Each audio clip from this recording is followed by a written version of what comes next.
Hello दोस्तों, स्वागत है आपका हमारे इस चैनल पर। दोस्तों आज एक बार फिर से दोस्तों हम लोग एक नया तरीका स्पीकिंग का सीखने जा रहे हैं। दोस्तों कभी कभी ऐसा होता है कि हमें कुछ ऐसे सेंटेंस बोलने पड़ जाते हैं, जैसे अगर मैं स्कूल में होता तो मुझे पढ़ना पड़ सकता था। अगर मैं स्कूल में होता तो मुझे पढ़ना पड़ सकता था। अगर मैं पार्टी में गया होता तो मुझे नाचना पड़ सकता था। अगर अगर मैं बॉर्डर पर गया होता तो मुझे लड़ना पड़ सकता था। दोस्तों इसमें लास्ट में आता है ना पड़ सकता था। मुझे खाना पड़ सकता था, मुझे जाना पड़ सकता था, मुझे रोना पड़ सकता था, मुझे रहना पड़ सकता था, जो भी हो।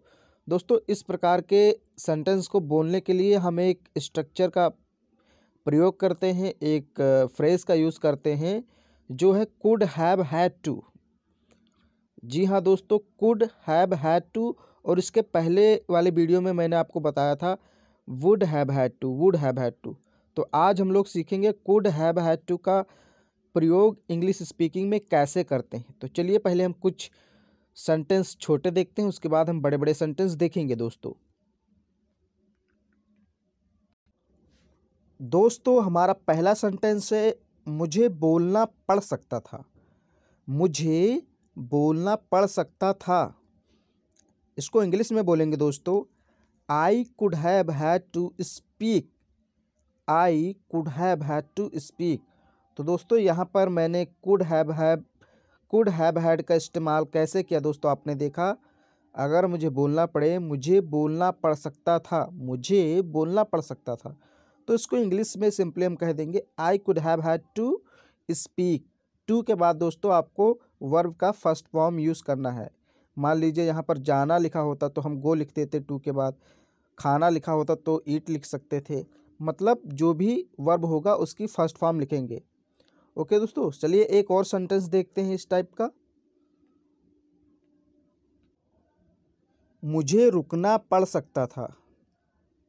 मुझे रुकना पड़ सकता था। I could have had to stop. I could have had to stop.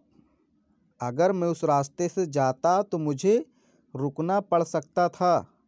अगर आप इसको कंप्लीट सेंटेंस में बोलेंगे तो इस प्रकार बोलेंगे। तो I could have had to stop, मुझे रुकना पड़ सकता था। अब चलिए एक दो सेंटेंस हम कंप्लीट देखते हैं, पूरे सेंटेंस देखते हैं।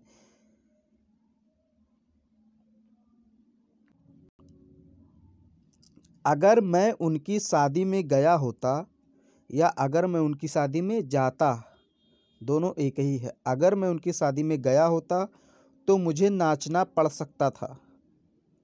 अगर मैं उनकी शादी में गया होता तो मुझे नाचना पड़ सकता था।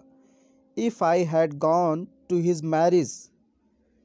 If I had gone to his marriage I could have had to dance. I could have had to dance.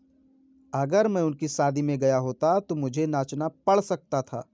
If I had gone to his marriage I could have had to dance.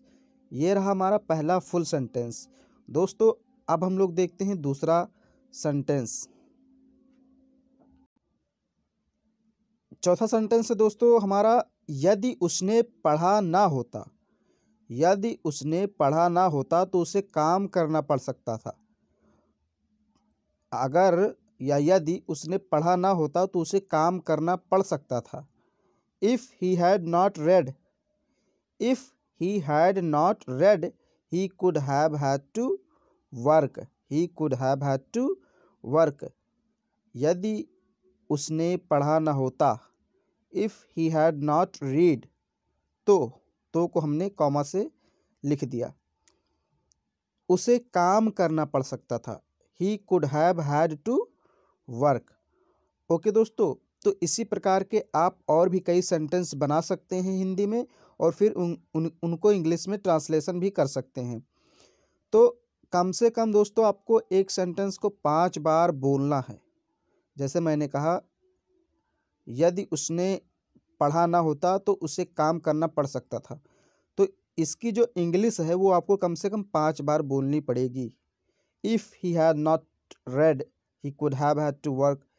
If he had not read he could have had to work. इस प्रकार sentence आपको 5 बार बोलना पड़ेगा दोस्तों।